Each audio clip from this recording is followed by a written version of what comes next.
আলোচনা হয়েছে, তারপরে আজকে এখানে বিলের জন্য এখানে আমরা জেনেছি।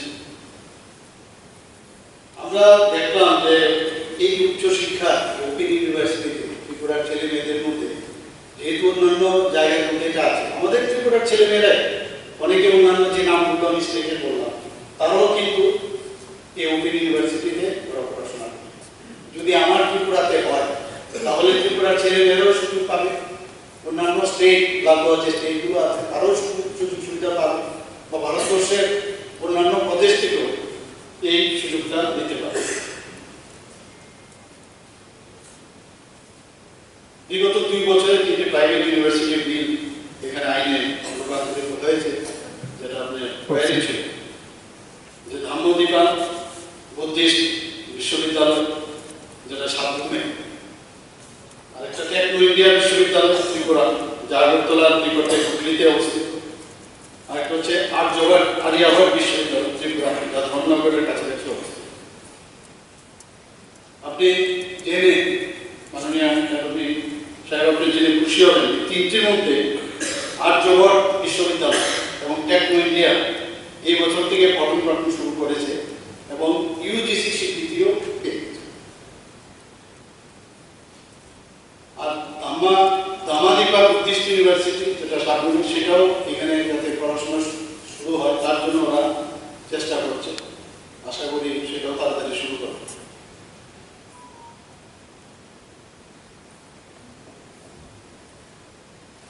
এই ওপেন ইউনিভার্সিটি, যেটা ইউজিসি যে গাইডলাইন আছে সেখানে যে নিয়মাবলী এবং সেই নিয়মাবলী বিষয়ে তারা এই কার্য পরিচালনা করে, বাইরে যেতে পারবে না। কারণ ইউজিসির যে গাইডলাইন আছে, ইউজিসি যেহেতু ওদেরকে মানে স্বীকৃতি দেবে, তখন ইউজিসি গাইডলাইন মেনে ওদের চলতে হবে। এবং এই বিলটির মধ্যে এটা আমাদের বাধ্যবাধকতা রাখা হয়েছে। এখানে আপনাদের মাননীয় যারা সদস্যরা আছেন ওনাদের অবগতির জন্য জানাচ্ছি যে এই বিশ্ববিদ্যালয় কিন্তু নিজস্ব অর্থে চলে, আমাদের তরফ থেকে কোনো রকম তেমন সরকারের কোনো অর্থ এখানে আমাদেরকে দিতে হবে। এবং এই বিশ্ববিদ্যালয়ের যে একটা স্পন্সরিং বডি, এই 1 কোটি টাকার একটা এন্ডোমেন্ট ফান্ড ফিক্সড ডিপোজিট হিসাবে রাজ্য সরকারের কাছে রাখবে। এছাড়াও 50 লক্ষ টাকা জেনারেল ফান্ড ফিক্সড ডিপোজিট করে সরকারের কাছে রয়েছে। যদি রাজ্য সরকারের বিশেষ প্রয়োজন হয় তাহলে এই ফান্ড ব্যবহার করতে পারবে। এই সংস্থানও কিন্তু এই বিলের মধ্যে রাখা হবে। যারা স্কিল বা বৃত্তিমূলক শিক্ষায় শিক্ষিত হয়ে যারা সমাজে প্রতিষ্ঠিত হতে চায় তাদের জন্য এই ওপেন ইউনিভার্সিটি আমি আশা করি যে একটা নতুন একটা ধারা খুলবে এবং তাতে করে আমাদের গ্রস এনরোলমেন্ট ইস্যু যেটা জিআর সেটা কিন্তু অনেকটা বাড়বে। আমি আশা এই বিল অনুযায়ী ছাত্রছাত্রীদের ফি প্রচলিত নিয়ম অনুসারে প্রয়োজন অনুসারে রাজ্য সরকার এই ওপেন ইউনিভার্সিটির কার্যকলাপের উপর নিয়ন্ত্রণ আনবে। এই বিলের মধ্যে সেটা দেওয়া আছে।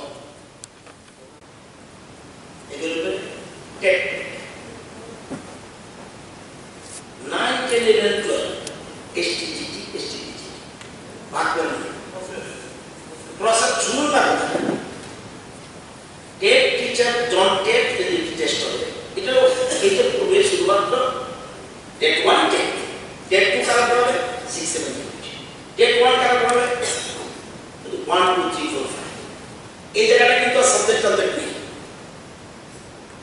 জটিল কথা বলে না। এই জায়গাটা সাবজেক্ট নেই, নো যা আছে সিস্টেম অনুযায়ী নাও এসটিডি আপনি ঠিক বলেছেন। পোস্ট আছে কম করে যখন কোর্সের জন্য এসটিডি নেই, দেখা গেল এখানে কম্পাউন্ড সাবজেক্ট ঠিক ছিল। আমি এমন তথ্য দিতে তখন কি করবে বলবে, তখন সরকার চিন্তা করলাম আমি যদি কম্পাউন্ড ম্যানেজমেন্ট টিচার না পাই এসটিডি ওরা বোর্ড নিয়েছে আমি কি করবো।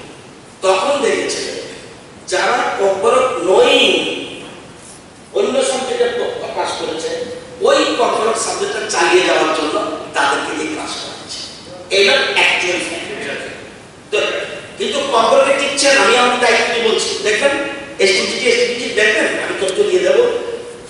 না। আমি এটা জানি তো। ওকে ওকে সুতরাং সাবজেক্ট টিচার আলাদা জিনিস, নিচের দিকে কিন্তু সাবজেক্ট টিচার গুলো যে বলতে যাবে না ওদিকে না সাবজেক্ট টিচার যখন আমরা নেই তখন আমি কম্পিউটার টিচার ওই যে সাবজেক্ট টিচার তখন যখন রাখতে জমা উনি টিচার, উনি কম্পিউটার জানেন। আমরা কি করছি, উনার যে সাবজেক্টে পড়াচ্ছেন ইন এডিশন বলছি কম্পিউটারটা পড়া। Yes, yes, yes, yes. Teacher eligibility যেটা আমি বললাম, সেখানে কিন্তু ন্যাশনাল কাউন্সিল ফর টিচার্স এডুকেশনের যে গাইডলাইন্স আছে সেইভাবে কিন্তু এখানে ভাষা শিক্ষক শিক্ষিকা নিয়োগের কোনো নীতি নেই। যারা যে ভাষাটা ওখানে জানে, ভাষা যদি জানে তাদেরকে আমরা সেখানে আমরা তাদেরকে ওই ভাষায় পড়ানোর জন্য আমরা সেই সুযোগ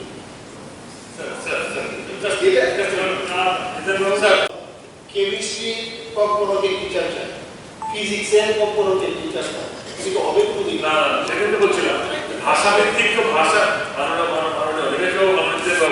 ভাষাভিত্তিক তো ট্রেন হয় না। এই কারণে রিক্রুটমেন্টের ব্যাপারটা জিজ্ঞেস করেছে যে টেট পরীক্ষাতে কম্পোনেন্ট বিষয়টার জন্য নেওয়া হচ্ছে, দ্যাট ইজ ফাইন।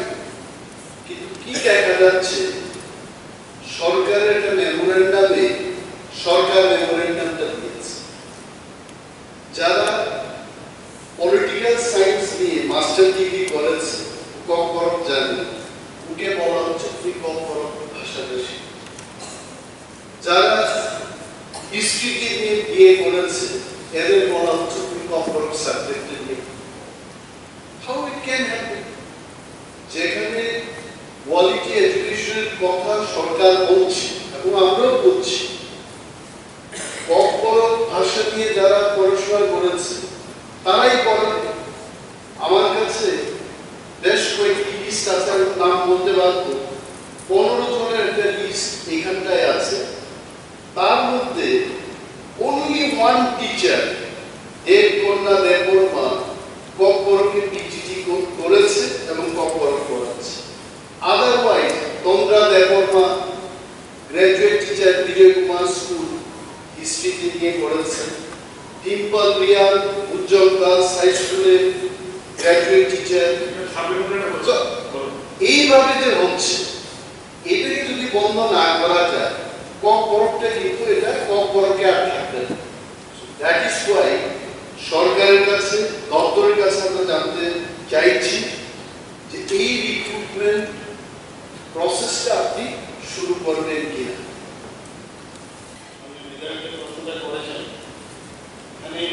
মাধ্যমে যেহেতু আমাদের টিচারদের নিয়োগ করা হয়, এরকম কোনো সাবজেক্ট বেস করে কিন্তু না, যেহেতু আপনি কবুতরটা দিয়েছেন বা ভবিষ্যতে চিন্তা করতে হবে আপনার অগ্রগতির জন্য প্রশ্ন যেটা আছে এর সাথে আমি সাপ্লিমেন্টারি আমি একটু আনসার আপনি দিতে চাই।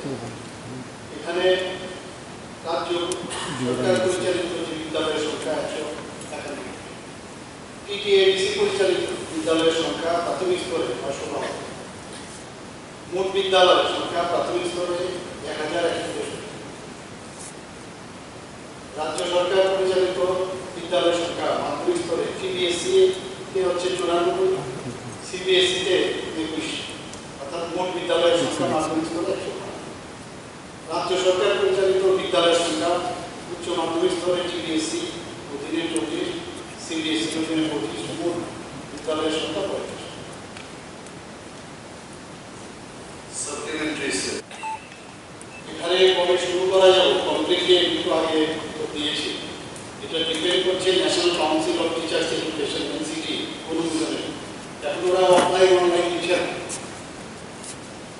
কাজে এখানে যখন অনুমোদন পাবো তখনই নতুন ডায়েট যখন কলেজ আমরা শুরু করবো বা ডায়েট আমরা কোর্স শুরু করবো ডিএলএ, তখন বলা যাবে, এর আগে বলা যাবে। তাছাড়া রাজ্যে বর্তমানে 7টি district institute of education and training স্থাপিত হয়েছে, এর মধ্যে 4টি ডায়েট 2 বছরে ডিএলএড কোর্সে চালু হয়েছে। বর্তমানে 4টি কলেজে সর্বমোট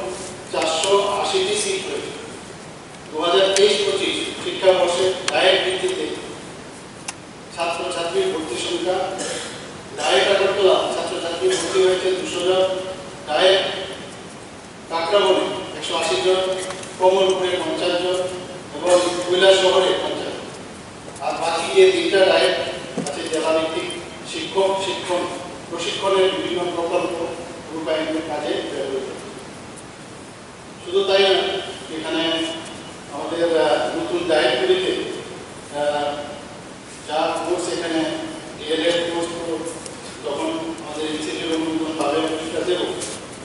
আমি উল্লেখ করতে চাই এনসিটিই বর্তমানে integrated teachers education programme ITEP এর কোর্স চালু করেছে। রাজ্যে পাইলট প্রকল্প হিসাবে এদেরকে আগরতলাতে এই বছর থেকে 4 বছরে integrated course BSc BEd course চালু করা হয়েছে। আশা করা যাচ্ছে আগামী শিক্ষাবর্ষ থেকে আরো কয়েকটি পরে ITEP কোর্স এর জন্য অনুমোদন করা হবে। সরকারি শিক্ষামন্ত্রী শ্রী রতনলাল মহোদয় নিজে বলেছিলেন যে আমাদের সরকার যদি পুনরায় আমাদের ত্রিপুরা রাজ্যে আসে তখন আমাদের এখানে আমাদের একটা ডিগ্রি কলেজ স্থাপন করা হবে। তো আমি মাননীয় মন্ত্রীর কাছে উত্তর চাইব যে এমন কোনো উদ্যোগ ওনার আছে কিনা। কোন শিক্ষাবর্ষ থেকে চালু করা হবে এবং নতুন ডায়েট কলেজের জন্য যে শিক্ষক কখন নিয়োগ করা হবে। আমি যতটুকু জানি যে ডায়েট কলেজ ম্যাক্সিমাম ডায়েট যেগুলো আছে সেগুলোর মধ্যে কোনো কোনো স্কুলের থেকে শিক্ষক নিয়োগ দিয়ে চলছে, শিক্ষক নিয়োগ হয়নি। কিন্তু নতুন শিক্ষক কখন নিয়োগ করা হবে এটা আমার সাবজেক্ট।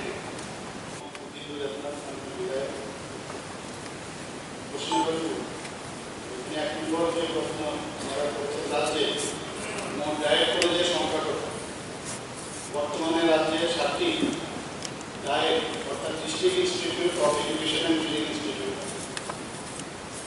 নাম্বার 2 কোশ্চেন হচ্ছে নতুন করে ডায়েট কলেজ করার এবং এর জন্য শিক্ষক নিয়োগ করার কোনো পরিকল্পনা সরকারের আছে। উত্তর ত্রিপুরা জেলার পানিসাগর আরও একটি ডায়েট কলেজের নির্মাণ প্রক্রিয়ার কাজ চলছে এবং আরও শিক্ষক নিয়োগে পরিকল্পনা নেওয়া হয়েছে। 3 নম্বর কোশ্চেন যদি থাকে তবে কবে নাগাদ শিক্ষক নিয়োগ করা হবে বলে আশা করা হয়। উত্তর হচ্ছে 2023-24 অর্থবর্ষে অর্থ দপ্তর 8টি লেকচার ডায়েট পদ পূরণের অনুমোদন দিয়েছে এবং সেই অনুসারে পদগুলো পূরণের পদক্ষেপ নেওয়া হয়েছে। 4 নম্বর প্রশ্ন হচ্ছে ধনপুর বিধানসভা ডায়েট কলেজের পঠন পাঠন কর্মসূচি প্রতি শিক্ষাবর্ষে চালু করার কোনো পরিকল্পনা সরকারের আছে।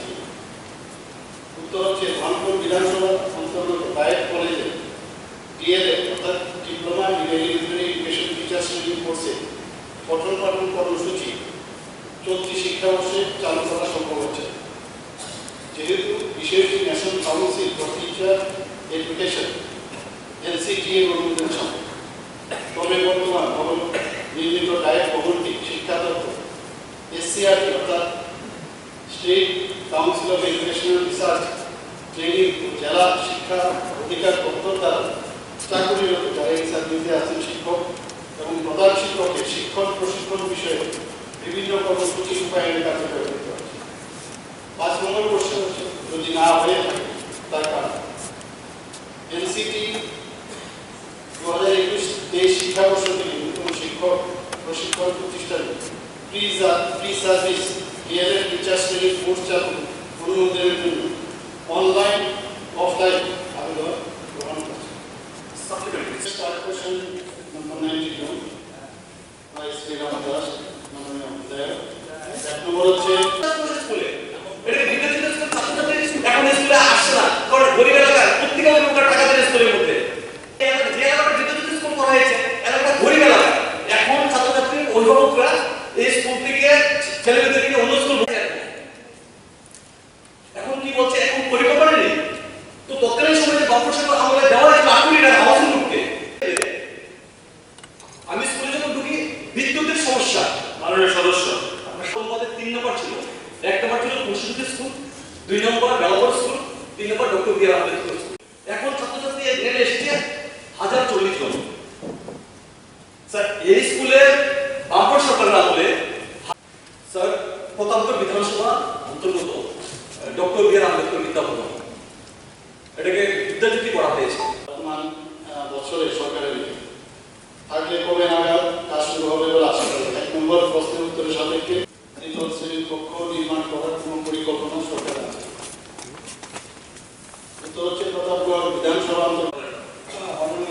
প্রিন্সিপাল প্রফেসর আমার এড্রেস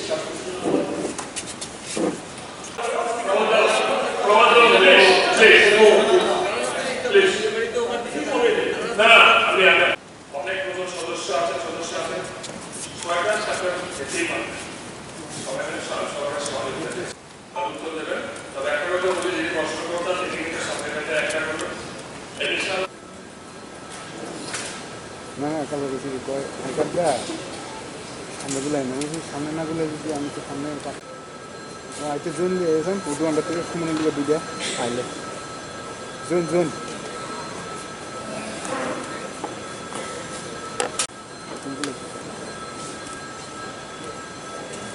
মুজুলাইছে জোন তুমি দেখেন এই যে আমি দেয়া কখনো যে সাবজেক্ট ওটাকে পড়ানোর জন্য বিএ করা এমএ করা ওদেরকে নিয়োগ করা হবে কি কোয়ালিটি এডুকেশন পড়ানো হচ্ছে। আমরা বিশ্বাস করি যে প্রধানমন্ত্রীর সবকা সাথ সবকা বিকাশ সবকা বিশ্বাস ঠিক খুবই একটা ভালো জিনিস, কিন্তু আমরা দেখা যাচ্ছে যেখানে কম সাবজেক্ট প্রত্যেক স্কুলে যে পড়ানো হচ্ছে ওরা কি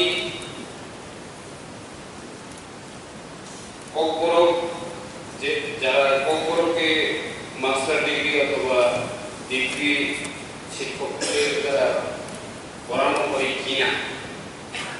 এবং আমরা জানি ত্রিপুরা রাজ্যে এখন বিএ বিএ করে মোর দেন 1000 আমাদের এখানে বেকার আছেন, এবং এমএ বিএড করা মোর দেন 200 স্টুডেন্ট এখানে আমরা দেখতে পাই। তাহলে গভর্নমেন্টের কি এরকম কোনো প্ল্যান আছে যে ওই সকল যারা বিএড করা কখনো সাবজেক্টে এমএ করা ওদেরকে নিয়োগ করার পরিকল্পনা? এটা আপনি সেপারেট কোশ্চেন করবেন, একটু সাবমিট আমি বিধায়ক বিশ্ববিদ্যালয় হবে এডুকেশন স্টাফ কোশ্চেন থেকে এক নম্বর প্রশ্ন হচ্ছেন বর্তমানে কয়টি স্কুলে কখনো সাবজেক্ট করা প্রাথমিক স্তরে মোট বিদ্যালয়ের সংখ্যা 1163 এবং মাধ্যমিক স্তরে মোট বিদ্যালয়ের সংখ্যা 115টি, উচ্চ মাধ্যমিক স্তরে মোট বিদ্যালয়ের সংখ্যা 65। এই বিদ্যালয়ে কখনো ভাষাকে একটি বিষয় হিসাবে করা উপরে উল্লিখিত যে বিদ্যালয়গুলিতে ছাত্রছাত্রীদের জন্য বাংলার পরিবর্তে কখনো বিষয়ের বিকল্প হিসাবে পড়ানো শুরু করে। সর্বপ্রথম আমি মাননীয় অপোজিশন লিডার শ্রী মাননীয় মহোদয়কে ধন্যবাদ দেব। উনি এতগুলি ইউনিভার্সিটি ত্রিপুরাতে এসছে এবং আগামী দিনও আসবে, এর জন্য ওয়েলকাম করেছে। এবং আমাদের অভিজ্ঞ মাননীয় বিধায়ক তথা প্রাক্তন এমপি জিতেন্দ্র আমি ধন্যবাদ দেব, উনিও ওয়েলকাম করেছেন। মাননীয় বিধায়ক মোরাললেস ওয়েলকাম করেছে। কিছু কিছু বিষয়ের প্রশ্ন বিষয়ে আমি আমার কাছে যা আমি এই বিষয়ে চর্চা করছি এই বিষয়গুলো আপনাদের সামনে রাখতে চাই। এই ধরনের ওপেন ইউনিভার্সিটি ত্রিপুরাতে কিন্তু কোনো সময় হয় এবং তার তাৎপর্য কিন্তু আমাদের বুঝতে হবে কেন এই ওপেন ইউনিভার্সিটি আমরা যেটা বলা হয়েছে যে মাতা ত্রিপুরা সুন্দরী বিশ্ববিদ্যালয় এই নামে কোথাও আছে। আপনার মনে আছে জিনেটের কথা তো নিশ্চয়ই মনে আছে, আপনাদের সময় এসেছে জিনেট মেডিকেল কলেজ হয়, ত্রিপুরা মেডিকেল কলেজ হয়েছে। এইভাবে হয় অনেক, যদিও ওরা ব্যাংক্রাফ্টির কারণে ওরা চলে গেছে, কিন্তু এটা একটা ফাউন্ডেশন, দিল্লির একটা সংস্থা Himalayan universal education. Registered farm এবং আমাদের থেকে কিন্তু কোনো রকম না জায়গাও আমরা দিয়েছি না আমরা কোনো পয়সা দিচ্ছি। মাতাবাড়িতে মানে ওখানে 5.2 একর জায়গা বিশ্ববিদ্যালয় ওরা করার জন্য ওরা নিজেরাই কিনবে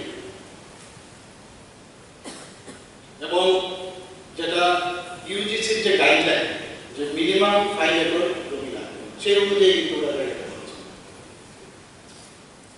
এবং এই ধরনের ওপেন ইউনিভার্সিটি শুধু এই প্রথম ত্রিপুরাতে না, উত্তরাখণ্ড, হায়দ্রাবাদ, রাজস্থান, মহারাষ্ট্র, মধ্যপ্রদেশ, গুজরাট, কর্ণাটক, পশ্চিমবঙ্গে, উত্তরপ্রদেশ, তামিলনাড়ু, ছত্তিশগড়, আসাম, উড়িষ্যা এবং বিহারও এই ধরনের ওপেন ইউনিভার্সিটি আছে।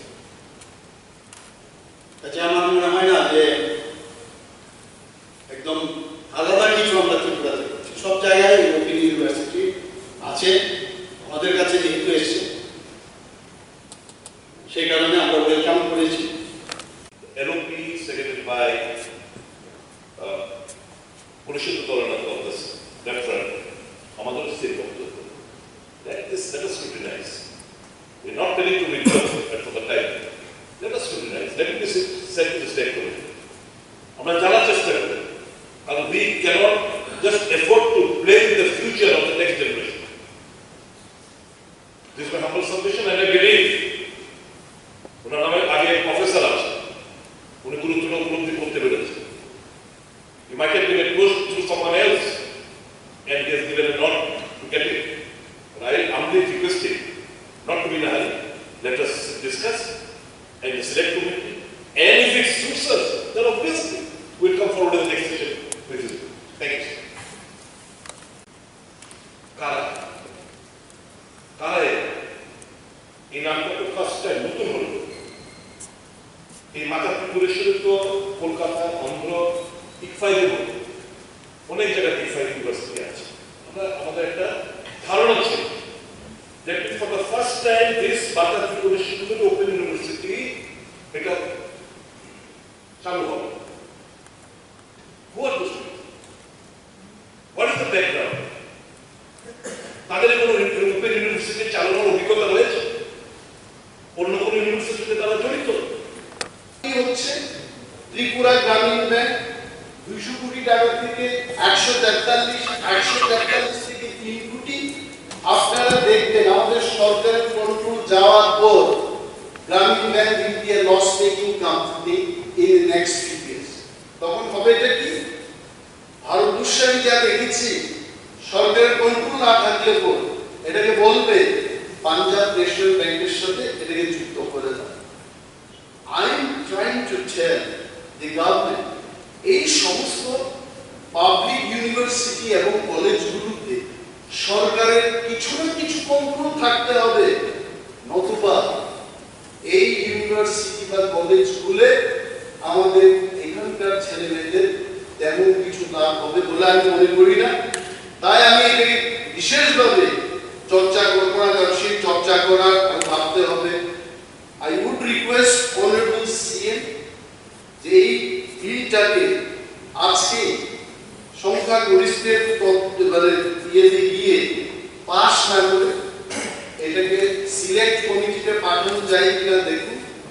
কারণ ত্রিপুরা বিধানসভা 1963 থেকে শুরু করে 12 অ্যাসেম্বলি পর্যন্ত একটা তথ্য আমার কাছে আছে, কিন্তু আমার মনে হচ্ছে যে গত 6 বছর যেভাবে বিলগুলো পাস হচ্ছে, I am happy the number of bills should be passed in the assembly, কিন্তু none of the bills 2018 থেকে till date সিলেক্ট কমিটিতে পাঠানো হয়। ত্রিপুরায় যখন ইকফাই ইউনিভার্সিটি হলো তখনও বিলটাকে চর্চার জন্য সিলেক্ট কমিটিতে পাঠানো হয়েছে। আমাদের ত্রিপুরায় যখন মহারাজা বীর বিক্রম ইউনিভার্সিটি হবে তখন এটিকে সিলেক্ট কমিটিতে পাঠানো হয়েছে। এই বিলটাকে আমি বিশদভাবে বলবো না যে সিলেক্ট কমিটিতে এমএলএদের, জনপ্রতিনিধিদের, চিন্তনশীল ব্যক্তিদের কাছে নিয়ে গিয়ে আরো পরীক্ষা নিরীক্ষা করার জন্য মাতা ত্রিপুরা সুন্দরীর নামটাকে যেন আমরা কলুষিত না করি, তার জন্য এটাকে সিলেক্ট কমিটিতে পাঠানো হোক, এই প্রস্তাব আপনার মাধ্যমে মাননীয় মুখ্যমন্ত্রীর কাছে রাখছি। ধন্যবাদ স্যার।